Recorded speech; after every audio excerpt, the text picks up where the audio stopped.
Hello and welcome. We are kicking things off in style with photographer Andrew Hetherington tonight. Andrew is originally from Dublin, Ireland, and now lives in New York City. His photographs have won awards from American Photography, Communication Arts, American Photo, as well as the PDN Photo Annual. His self-published book, A Room with a View, earned him a first place award in PDN's Self-Promo competition. A contributing photographer to ESPN, the magazine, his work has also appeared in GQ, Esquire, Travel and Leisure, Details, Wired, and Fortune, among many other publications. His photographs of President Clinton, the Olsen twins, Jerry Seinfeld, and Regis Philbin have appeared on the cover of Newsweek. Andrew is also the author of the photography blog, What's the Story Jackanory? I have no idea what a Jackanory is. But it won a Life.com Photoblog Award in 2011. So please help me welcome Andrew Hetherington to our lecture series. Great. Thanks for coming out tonight. I'd like to thank SVA for having me and giving me this opportunity. I was told I only have an hour. I'm ready to go all night, but I'm going to whip through this. First of all, I'm going to show you some of my work.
Thank you. That's it. We're done.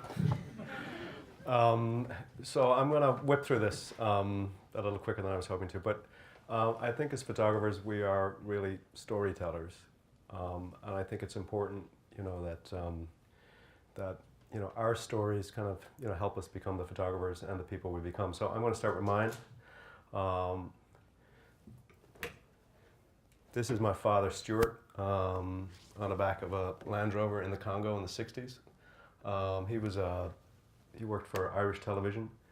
So we grew up in our household with light meters and cameras and all that sort of stuff. So that's him on the left. So of course I hated having my picture taken. It was pretty nonstop in our household. So so as you can see, I was always happy about that. But as a youngster, I was keen sportsman, and I was always, now I look back at these pictures, but at the time it was kind of painful because your dad would be there taking your photograph all the time.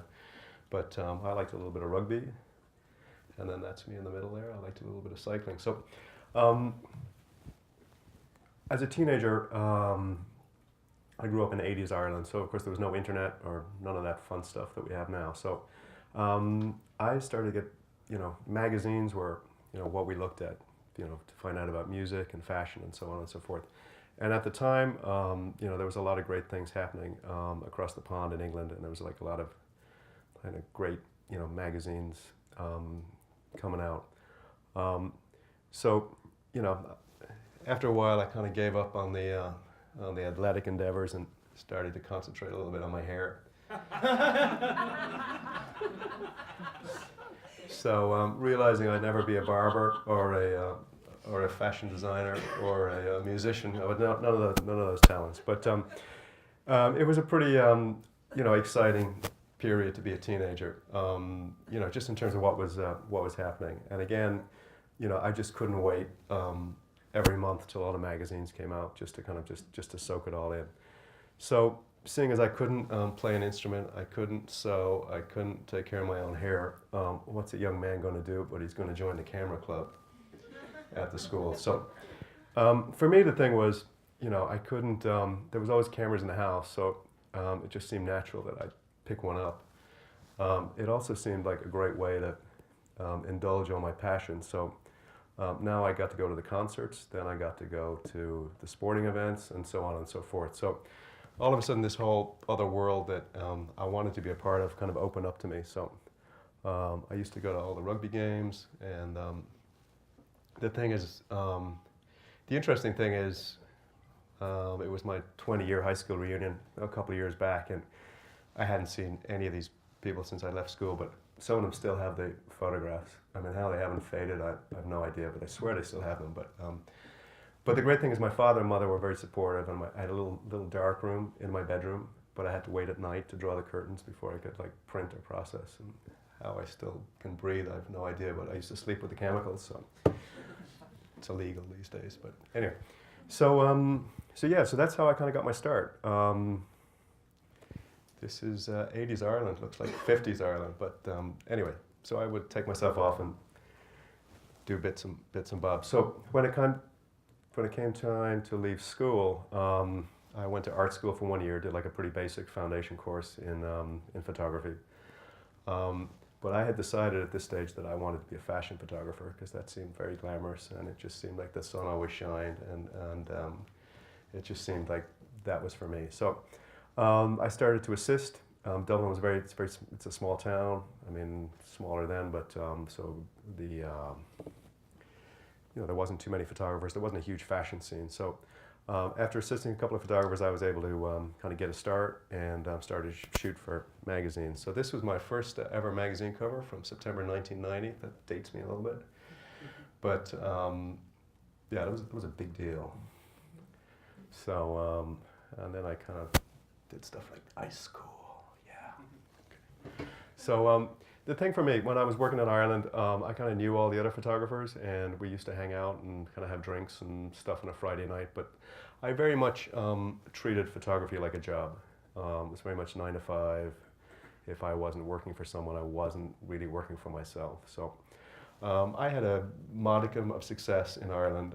At the time, the economy was pretty depressed. It was the early 90s, before the Celtic Tiger, if any of you have heard of that, in the mid to late 90s when the economy really took off. So what most people did at that stage is emigration was a big deal. So I applied for a green card like a lot of my friends did. So I ended up getting one, and in 1994 I hopped on a jet plane and came to New York City. Why did I do that? Green card. Did I have a plan? No. I knew one guy who was working as an assistant here from Dublin, and it seemed like a good deal. He was working. He could make $150 a day. There seemed to be lots of work. So I came over, decided I'd give myself 6 months, and I'm still here 19 years later. So it was just totally different back then. It is so different. So the first thing you had to do was get a pager. Yeah. Because that's what you had to do. So no cell phones, no internet, no nothing. Pager, roll of quarters, and there was a Barnes & Noble. So to get work, luckily I knew one guy, and then you'd meet another guy, and so on and so forth, or you'd call people up. So so for the next few years I worked as an assistant with a lot of different photographers. And that was the amazing thing for me, was all of a sudden come from Dublin and then coming to somewhere like New York, which was, which is a global capital for photography. And my primary interest being in fashion, it is a fashion city too. So I worked with all sorts of photographers, doing all sorts of things, still life, fashion. Eventually hooked up with one fashion photographer and started to travel with him. So this was like, wow, all of a sudden, like in Dublin, you were lucky to, go 10 miles outside the city, but all of a sudden it was like trips down to Miami and stuff. It was like, oh, this is great. So, yes, it was very exciting. It's all a little different. That's what we spent most of our day doing, was we all shot with transparency and did all sorts of film logs and fun stuff, and Polaroids. And first break for me was, one of the guys I was working with, my main guy, he shot for Nautica, so I think they had a little falling out, I'm not quite sure. But then they asked me to shoot some stuff, so I shot it. So I kind of did what he did, basically, because that's what I knew what to do. So during this period, I'm working for a lot of different photographers, so I'm being influenced by a lot of different photographers, which means my work's a little all over the place, but that wasn't a concern at the time.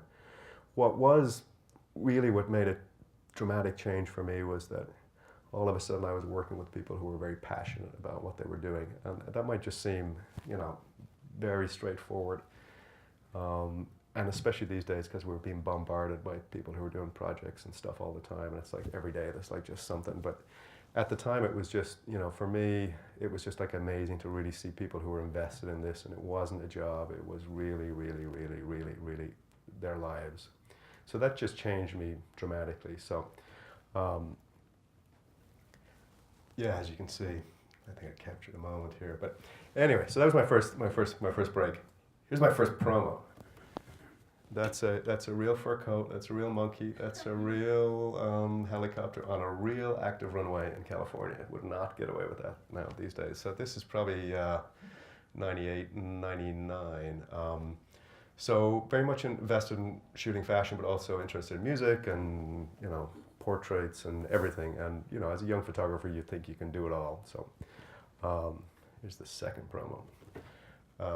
So that was a young friend of mine who was thrilled to be in that shot, of course. His life was altered dramatically. Young Irishman, fresh off the boat. The fashion thing was... I enjoyed it. I was into it. I was interested in it. I started to work for magazines like Mademoiselle,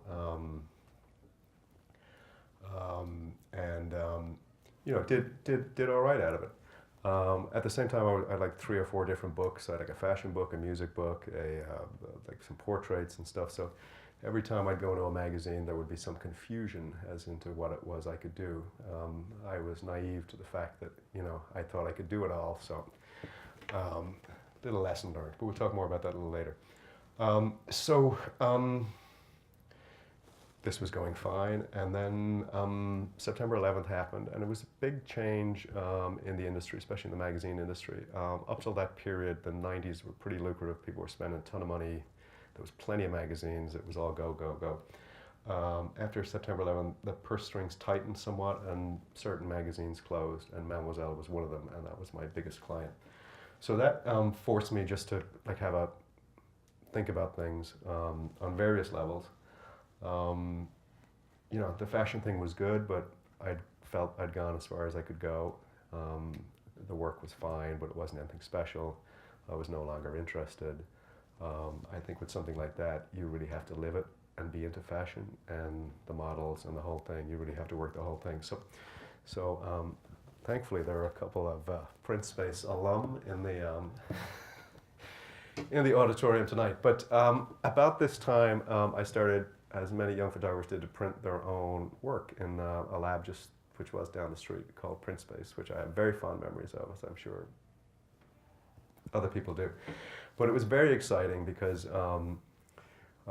you would walk in and to print your own stuff, and then all of a sudden there might be a young Martin Scholler or young photographers just starting their stuff, and then there might be Platon or Philip Lorca de Corsia. It was just kind of wild. So, and you never knew what you would see on the walls, and over time you built relationships with other photographers. So not having had this became my this.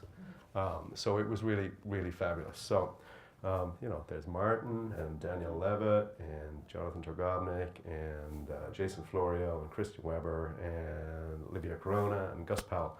So it was just amazing. You know, again, you wouldn't know who you would meet. You'd build a relationship. You'd see work on the wall. You'd see prints on the wall, and people would help you, and so on and so forth. So at this stage, I'm doing a little bit of assisting. It's like 2001, 2002.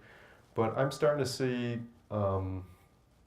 again, I would go to magazines with 2 or 3 different portfolios, and the editors would be confused and not quite sure, you know, what I did.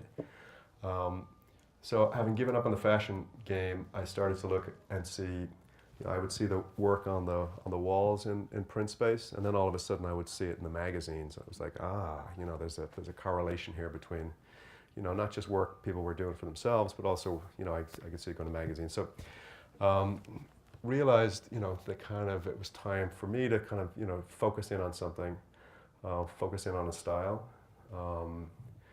that interested me, and do a project. And I had this weird thing about the personal work thing. I believe all work is personal, whether it's for a client or for yourself, because it's still your work. But I do get it when people call it personal. But so I did a project. So I decided I would go to Ireland. I went to this village where I vacationed as a child and hadn't been to in 15 years. But one year I took my wife, and the village hadn't changed, although a lot of changes were happening in the country. So I took a few snapshots on a point and shoot and came back and printed them up in the dark and said, you know, there's something here. So, so the whole idea was I was going to be able to do everything I wanted: portraits, landscapes, interiors, exteriors, but, you know, have a single point of view. So I always like to have my stuff lit, so I wanted it to be lit with strobe. I always like quality, so it was I wanted to shoot in a Hasselblad.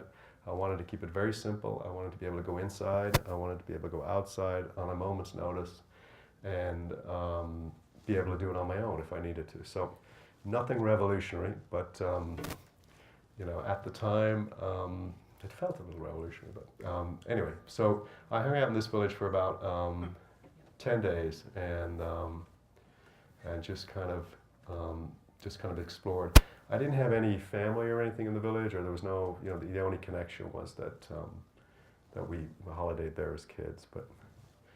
But it was kind of during this period that I also kind of found out, you know, how to translate this into working for magazines.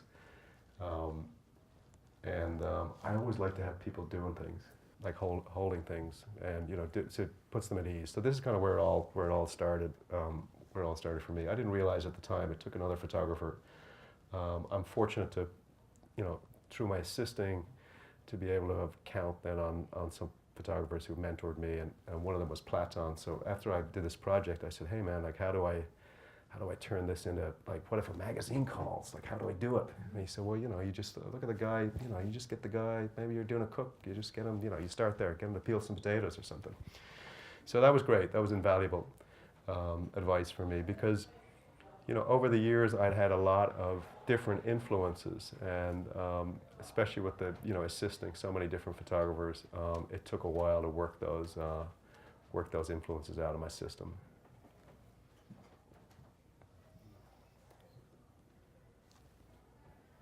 So that's actually a photograph of my dad then, Stuart. So who would have thought? So that's me on the right, and that's my brother on the left. So who would have thought some 20 years later that I would be taking a picture of my dad in virtually the same spot? So it's kind of odd, you know, the circles of life and career and whatnot.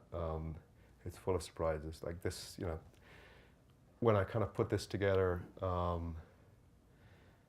it's just, yeah, just kind of, it's totally kind of blows my mind in a weird way, that it's just like, wow, yeah, like crazy. Anyway, there's my dad. So this, so I got back to print space and started to print up the work, and you know, everyone helped out. I did an edit and I put it in one book, and gave it a name, called it Made in Ireland, and started to take the book out with just one book now, not 3 or 4 books. And it started to make a difference. What also helped at that time was the PDN 30 Photo District News, emerging photographers. I'm not sure if you're aware, but each year PDN showcases 30 young photographers in their, I think it's the March issue. March issue. We have one. We do it this year. Yeah. Yeah. Oh, we have Michael here. Who's a. How's it going? PDN 30 this year. These days you have to be nominated, but back then you just threw your portfolio in. So I remember being at the darkroom one day at Print Space, and Michelle Padone is another great photographer saying, "Hey, you should enter the PDN 30." And I said, "Well, what's the, when is it?" She said, "Oh, the closing date's tomorrow." So anyway, I ran home all excited and, still trying to work out all the kinks. I said to my wife, "Oh, you know what? This is great. I'm going to give them everything. I'm just going to blow their minds with how great I am." And she said, no, don't do that. So I said, "What do you mean?" She said, "No, don't do that." So she said, "Just send in the one portfolio." So that's what I did. So I sent this in, and then I got, I think I got a phone call or an email a couple of weeks later to say that I had been accepted, and that then I found out I also got the cover. So it's different these days. One of the things, I had no website in 2003. There was no blogs, there was no Facebook, there was no Twitter. So this was a big deal back then because all the editors and art buyers and so on and so forth, they all were excited to see who PDN had unearthed each year. So having been around the block a little bit, I did realize that this was a huge, huge opportunity. So knowing 3 months in advance certainly helped, and I spent all the money I had on promotion and material and books and stuff. So the minute the magazine hit the newsstand, I just sent everything out. I think it's a little different these days. Michael, I think, would probably agree. Still nice. It's still great. Yes. No complaints. No complaints. Good. Well, that's good to hear. That's great. Yeah, but it's something to be aware of, something to think about. There's lots of great things out there. But this was great for me. This was definitely a game changer. Because all of a sudden, I got the work that I'd always dreamed of, and I was able to do the way I wanted it to do. Now, not to say that it happened overnight. It doesn't happen overnight. It's still years and months and days and weeks of banging away. But all of a sudden, when I went with this one portfolio, I showed a point of view, and editors who hadn't considered me for stuff previously were now putting me in the mix for stuff. So over the next few years, I worked on various things, and again, it's a mix of portraiture, it's a mix of reportage, it's a kind of a mix of kind of everything, and eventually, someone gets you to shoot some travel or some food, and again, it's all about relationships, and in this room, unfortunately, not everyone's going to become a photographer, but you never know, where they're going to end up, and they might end up in the industry. I mean, one of my good friends and one of the editors who's supporting me the most, Katrina, she's at Men's Journal now, she's a photo director. She was at ESPN, she was at Premiere. I mean, the first time I met her, she was, she'll kill me for saying this, but she was a receptionist at a rental studio. So you just never know where people are going to end up. So yeah, so that's it. This is all film, everything on there. These are the early days. Again, it was all the same. I shot one camera, Hasselblad, one lens. I'd only change it up if I do a portrait. It's all kind of lit. It's all basically give or take the same. Editorial photography, every time you go out, there's something different. Even if you bring the same camera all the time, there's always something. And it's not necessarily you. It's the subject or the location, or really it's like a kind of I always feel it's like a problem-solving exercise more than a picture-taking exercise half the time. But anyways, so I got to move along. But again, there's kind of circles and things happen. And for me, another kind of seminal moment was photography blogs, because after a while, as one got busy, I wasn't at Print Space so much, and then as the transition to digital came, nobody was at Print Space, or home printing certainly, and then digital. No one was at Print Space. So all of a sudden, someone put me on a photo blogs, and I was like, oh, this is what I've been missing. This was what used to be on the walls is now on the computer screen. So a little afraid of the whole thing, I started one in 2007. So What's the Jackanory is English slang for what's the story. It used to be a kids' TV program where they would just read from a book for half an hour. How about that for excitement? I never particularly liked the program, but anyway. So this became a huge outlet for me and a way to be engaged. I think it's very important to be engaged in the photographic community and with other photographers. It can be a very solitary profession. You know, some people have a huge crew and stuff, but ultimately, you know, a lot of what I do is you know, I have an assistant, but you know, not all the time. And you know, a lot of time you do spend on your own, and you know, you're always constantly battling your own, you know, your own whatever, you know. I mean, I'm never happy with whatever I do, so it's a constant struggle. So, so I started this as an outlet, and also just because of a fear of I'd get left behind at this, you know, what's happening. Because again, you know, having been in the, you know, I've been in New York like 18, 19 years now. A lot of photographers have come and go, and a lot of photographers I worked with in the 90s who were quite successful are no longer around for whatever reason. So, you know, it's really about, you know, it's about thinking long term. It's about longevity. It's about having a career and having a life too. But you know, photography, you know, it's something that, you know, becomes your whole life in some shape or form.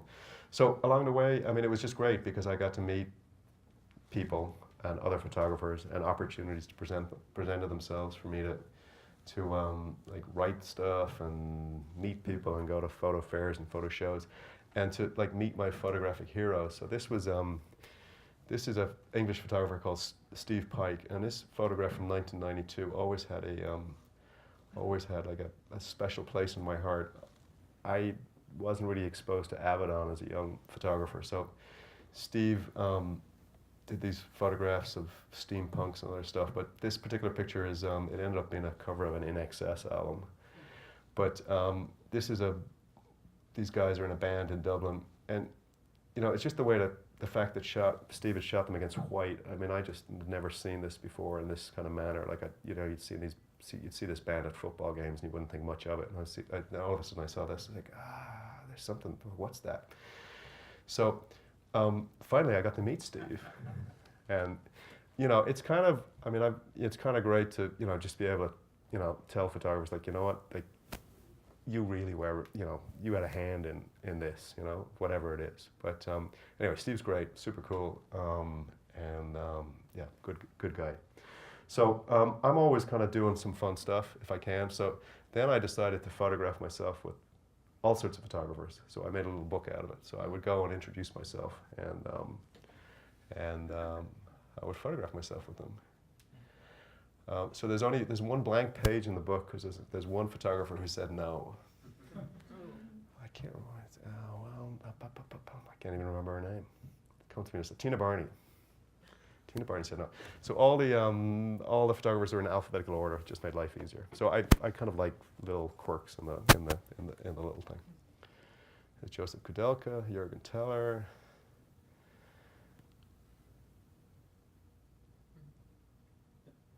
Anyway, so I used to go to shows and stuff, and I'd go out of my way to introduce myself, and some of these people have become good friends since. And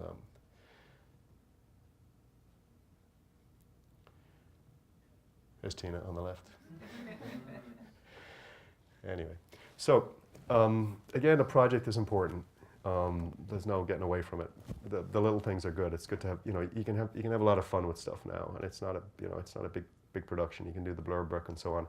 But after I'd done the Made in Ireland project, I was looking for something else to do. So I realized that hopefully, all going well, I was going to be doing a lot of travel. Unfortunately, it worked out. So I decided I was going to photograph every hotel room I was in. But the whole idea was I would photograph the view from the window and the interior. So for 4 years, I photographed them all the same way. The room was always lit the same way where I could. The view out the window is ambient. I have a little book. I got one to give away. And so in the book, it's all numerical and so on and so forth. But here's a little quick peek.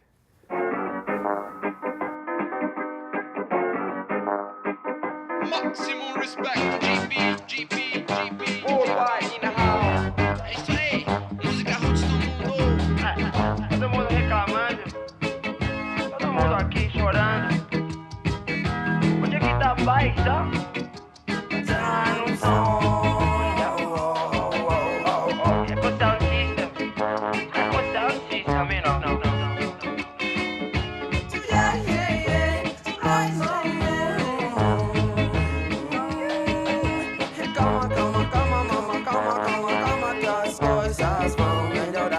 Sabe muito bem, você sabe muito bem. Calma, papa, que as coisas vão melhorar pra mim também. Você vai também, eu sei. Calma, sista, que as coisas vão ficar tão bem, tão bem.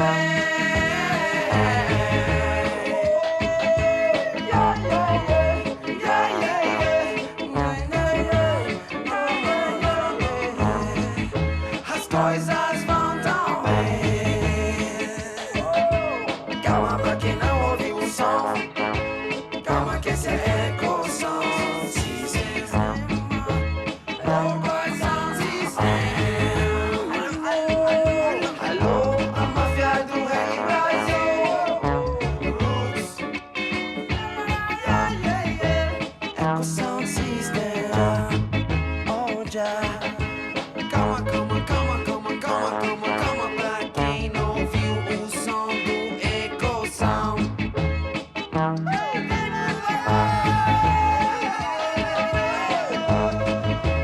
GP Sound System.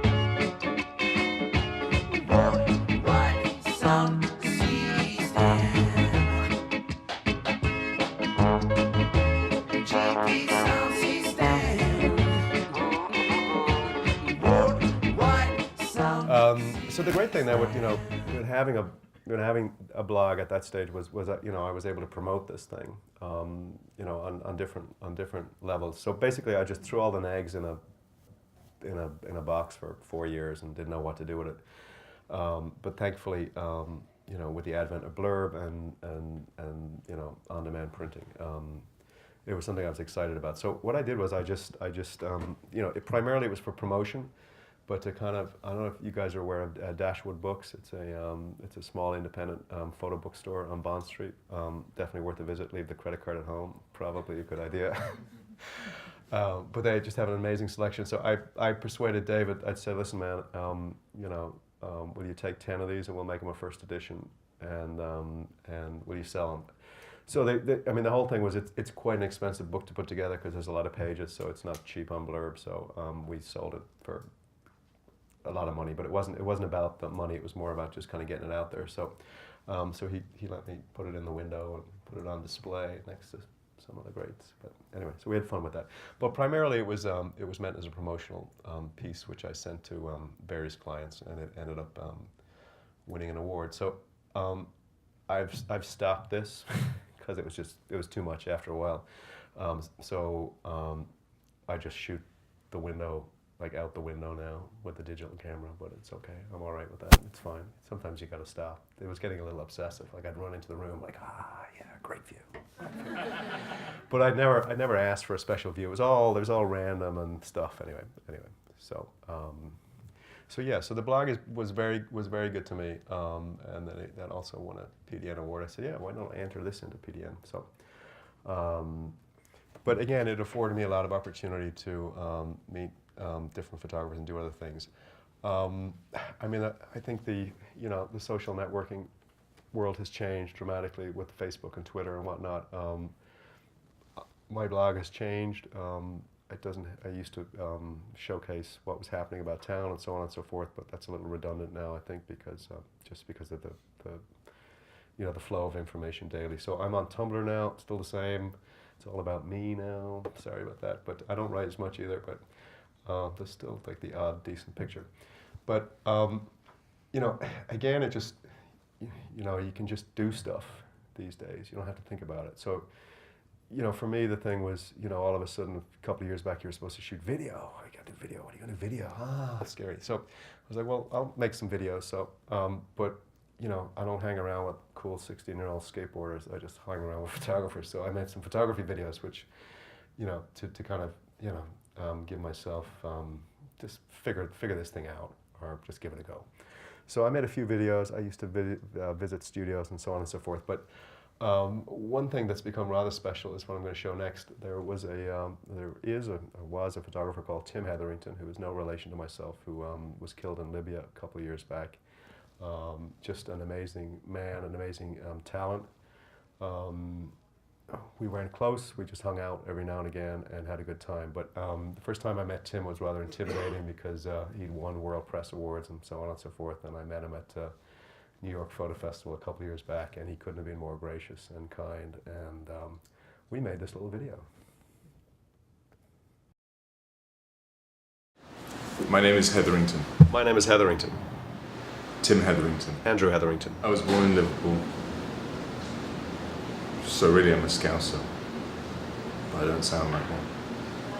I was born in Dublin, Ireland, but I've lost some of my accent. I am a photographer, but I'm really an image maker. I am a photographer. I like shooting square pictures. I like shooting square pictures. I am a contributing photographer to Vanity Fair. I am not. People often misspell my surname. People often misspell my surname. With an A. With an A. I often get confused with Andrew Hetherington. I often get confused for Tim Hetherington. I am not related to Andrew Hetherington. I am not related to Tim Hetherington. I now live in Williamsburg, Brooklyn, New York. I live in Manhattan. I am 6'3" and still growing. I am 5'8" and a half. My friend cuts my hair. Cut my own If I hair. wasn't a photographer, I'd be in a band. A Formula One race car driver. First concert I ever saw was Simple Minds. Big My country. favourite food is Japanese, My favorite food is fried, but I really like ground pea soup. but I eat salads. I am a Liverpool FC supporter. I am a Liverpool FC supporter. My favourite Liverpool player was Ian Rush. Kenny Dalglish. Favourite curse word is Jesus of Nazareth. Favorite curse word is bollocks, followed by shitfuck.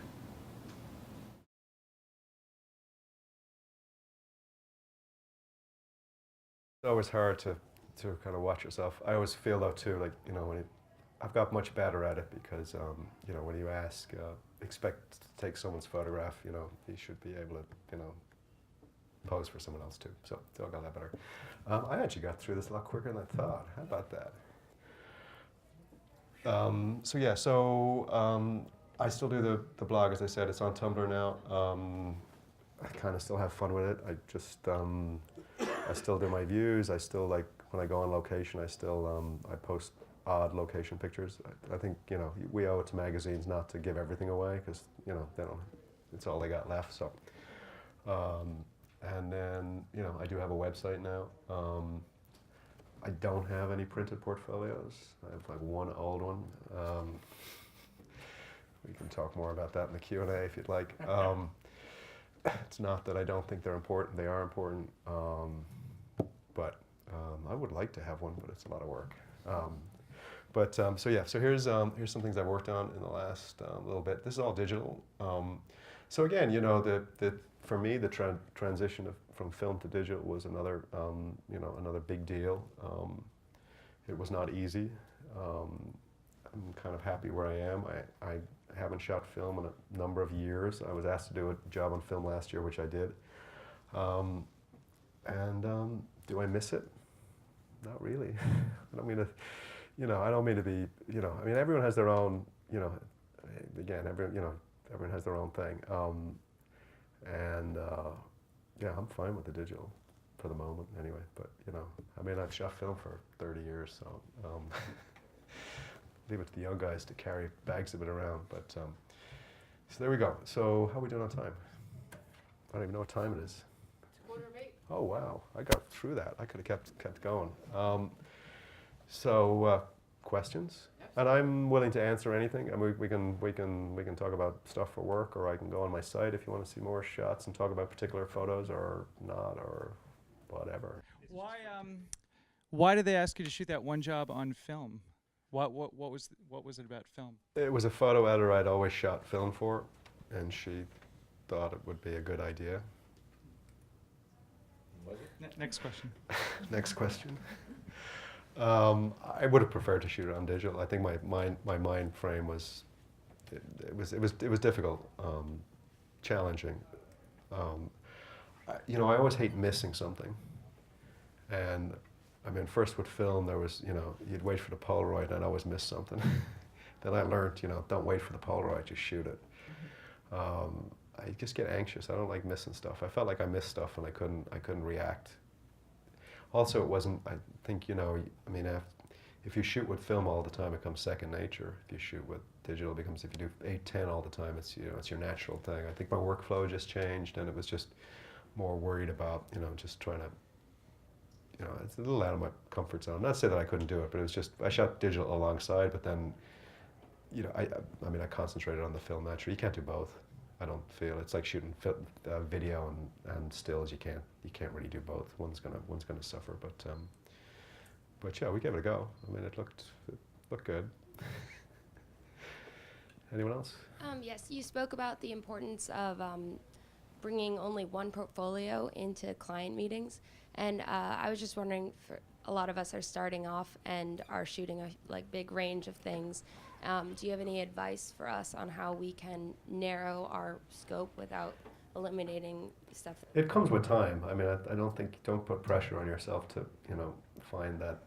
It took me years and years and years, and even then it's not finished. But I think you've got to explore a lot of things so you can, find a style or find that thing that particularly interests you. And when you're starting out, don't put too much, try everything.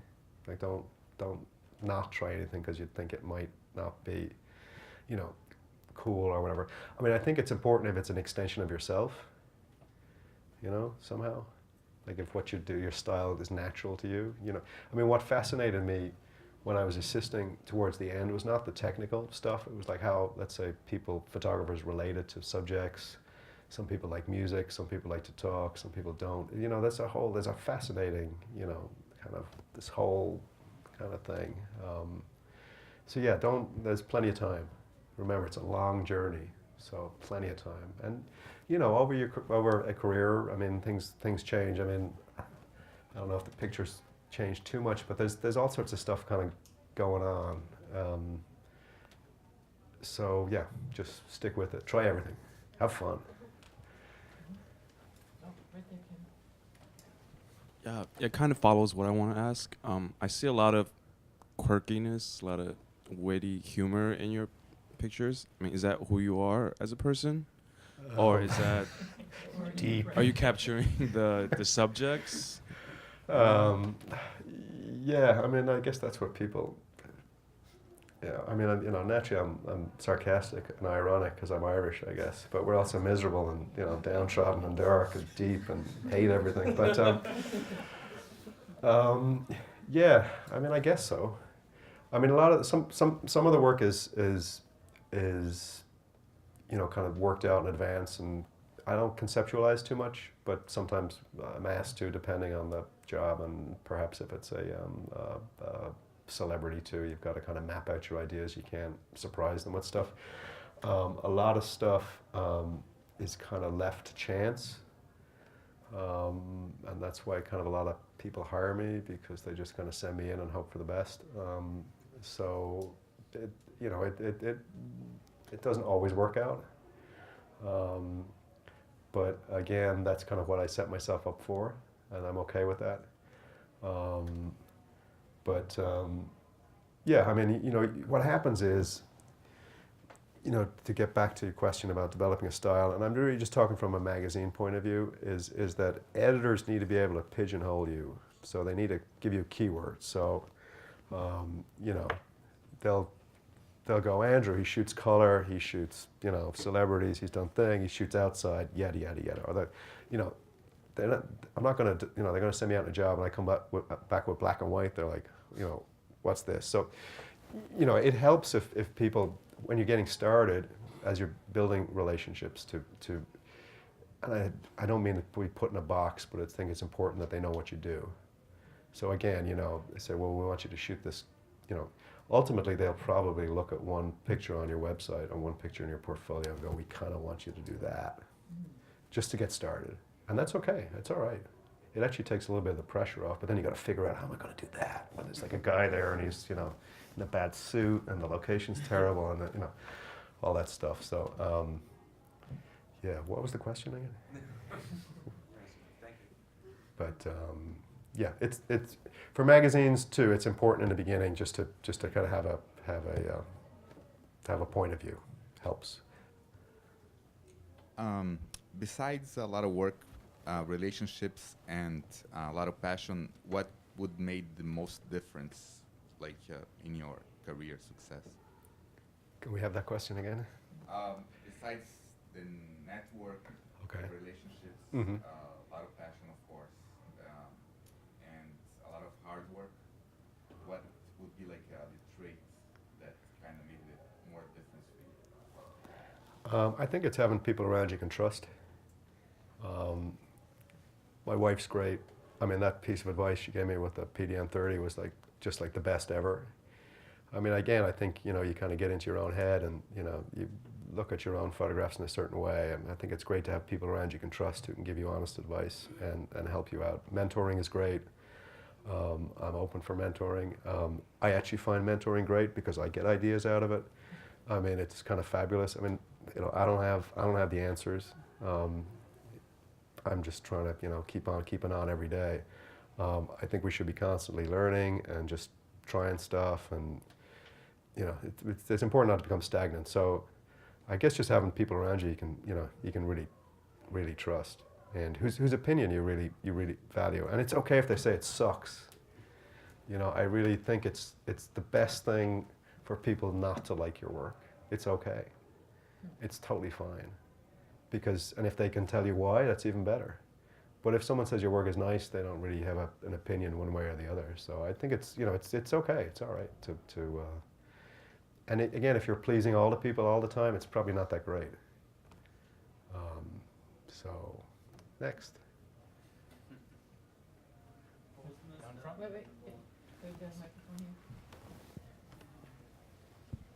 Do you have an? Oh, gotcha. Okay. I'll try. Nice beard. Thank you. What is the most memorable experience you had on a shoot, whether it was positive or negative, that you could share? That's the. They're all good. You know, I mean, I think it's, you know, I don't even know. Sorry, I can't. It's, you know, I mean, the amazing thing is, hopefully, for me, the amazing thing is I'm usually lucky to be put in pretty amazing situations with amazing people and have life experiences that I wouldn't have on my own at someone else's dime, hopefully, which is like an added thing. But also just getting access to stuff, you know? I mean, and that's why, I've been very fortunate in these type of assignments I've gotten where, you know, again, I'm placed in places with people that, you know, I couldn't dream of being, and if I tried to do this as a project on my own, it would just never happen. I mean, I'm not gonna, you know, I don't know. I don't want to hang around with Bill O'Reilly, but you know what I mean? Like, I love sports. ESPN has been very good to me. I got to go to these events that I would just never, ever get to go to, and take pictures. It's kind of crazy. So yeah, it's all good. It's all good. We have down here, Heidi, we have a question. Yeah. Thank you for your patience. Thank you. Does your current personal work reflect your current professional work, and did you find one informs the other over time? I always kind of technically, I kind of always usually approach things the same way. I have kind of one project I'm working on at the moment. It's long term. I don't have anything here to show, unfortunately. I should have brought some prints. Yeah. I mean, you know, I love the assignment thing. I really love the assignment thing. I love being given this assignment and solving it and going and doing it. And then I also love that it's kind of short like and intense. Like, is it 5 minutes, 10 minutes? Is it a week? And then you move on to the next one, which is great. The personal project thing is always a little trickier. Maybe that's why some of the projects I've done, like kind of over a long-term thing, or I invest in them in a different way. But again, sorry, question was? Do you find that one informs the other over time? Yeah, I think, yeah. I mean, you know, I still go, if I'm doing stuff on my own, I still go out with a flash and a thing, and I use the same gear all the time, but the pictures are always different. It's like crazy. You think you have it, you know, sussed, and you go out and you're like, oh man, it doesn't look like that. You know, anyway, it's a constant, I can't figure it out. Anyone got the answer? Miller, you should have the answer, right? We got Miller Mobley, a young photographer down the back, who's going to ask some meaningful question, I bet. Okay, all right. I'm nervous. Here it comes, hang on. What do you think the main key to longevity in this industry is? Protect your back at all costs. There you go. He's not going to tell us. That's a secret. Well, I mean, I think you got to be I think you got to be invested in the long haul. I mean, I think it's like anything, musicians or actors or any artists or any. I mean, it's a journey. I mean, there's no. You know, it's a life journey. I mean, it's not just a career journey. So, I don't know. I think you have to be able to adapt to certain things, and there will be certain moments, and they mightn't seem major at the time, but they might be pivotal. Again, hopefully through what I've said tonight, you'll have some sort of idea of the. You know, there was definitely 3 or 4 major moments that you know. Have led to me being where I am and where I am today, and certainly, you know, where am I? I don't really know, but I mean, I don't take any of this for granted. I mean, it's kind of, you know, I mean, yeah, I still look at this stuff and go, wow, did I do that? Well, okay, yeah. But again, I have a love-hate relationship with it all anyway, because I hate it half the time, because it's just, you know, it is what it, anyway. But watch your back, Miller. Okay? No heavy lifting. Build your core. Okay, next. I'm done here, Marco. Yeah, get that case with wheels on them, because we didn't have that in the early days. Hi. Do you have an advice for an art director how to work better with a photographer? Do you have an advice for an art director how to work better with a photographer? Better with, I mean, mostly I deal with photo editors. I think it's when you have a good relationship with a photo editor, there's an honesty, and they tell you exactly what's involved in the assignment. Sometimes I'll get a call and say you're available on Wednesday at 3 o'clock, and you're like, for what? And, so, I mean, the best. I think it's obviously if they're thinking of you for a certain job, it's for a reason. I think, you know, so obviously they are hoping you bring something to it. I think it's just to have a dialogue, and, you know, what's expected on both ends, and you know, just to ask the pertinent questions. I mean, I think the easiest thing is when you're starting a relationship with a photo editor, that's the time to ask all the questions, every question. Like, don't be afraid to ask anything. Because I think over time, things are just assumed. So you just get it all out of the way in the beginning. It's just so much easier. It's just like, you know, and don't be, you know, not to be afraid of anything, but, because, you know, there is a certain degree of pressure. You know, you've got to deliver something, and then it's you know, it's not just the photo editor. You bring it into your photo editor, and they show it the photo director, then the art department sees it, and the editor-in-chief of the magazine, they see whatever it is. They look at the whole magazine from cover to cover, and they will have an opinion about the photography, and, you know, hopefully that, you know, they have a good opinion about whatever it is that you contributed that month. But again, you know, it is a freelance world, so you know, it's difficult. I mean, it's tough out there, so you want to, you just try and build good relationships, and try not to let yourself down or anyone else down. But I think open dialogue, and from the beginning, it's the best, because then there's no funky stuff later. Is that it? Oh. Right here in that All right, gentle this time. Are there any sections in your career, in your experience, that you wish you would have negotiated better, given the virtue of hindsight? Any pitfalls to watch out for? Well, I think pitfalls are good, though. I mean, I think you gotta, yeah. I mean, you can't have. It's not plain sailing. I think it's better if it's not plain sailing. You've got to suffer a little bit, and yeah, it's like all shoots aren't good shoots. You know, it just all can't be good all the time. So sometimes you got to give yourself a break and go, you know what, this just is going to be what it's going to be, and that's it. It's okay. And yeah, so just just ride with the punches. Thank you. Any specific reasons why you stopped writing as much? No one reads anymore. Next. Yeah, I mean, you know, I'm as guilty of it as anyone else. I mean, I just look at the pictures. I look at the pictures, and it was I think things nothing lasts forever. I think it was good. Had a good run out of it. It still exists in a do I miss the writing? Yeah, but no one reads it. My dad enjoyed it, he still does, but. It was good. You know what? Also, when I was writing the blog, it's helped me a lot with because I was never very studious. But often now, if you're involved in a commercial job, you might have to write a treatment for the client, and I've certainly found that having written a little bit certainly helps. When it's like this, it's easier to start it and get it going. You know what I mean? So I'm definitely kind of also grateful for it allowing me that opportunity. But yeah, does anyone read anymore? 140 characters. That's it, yeah. Nope. And you? Wow, 2 readers. Okay, all right. All right. Well, thank you very much, Andrew Hetherington, and everybody for coming out tonight. Thank you.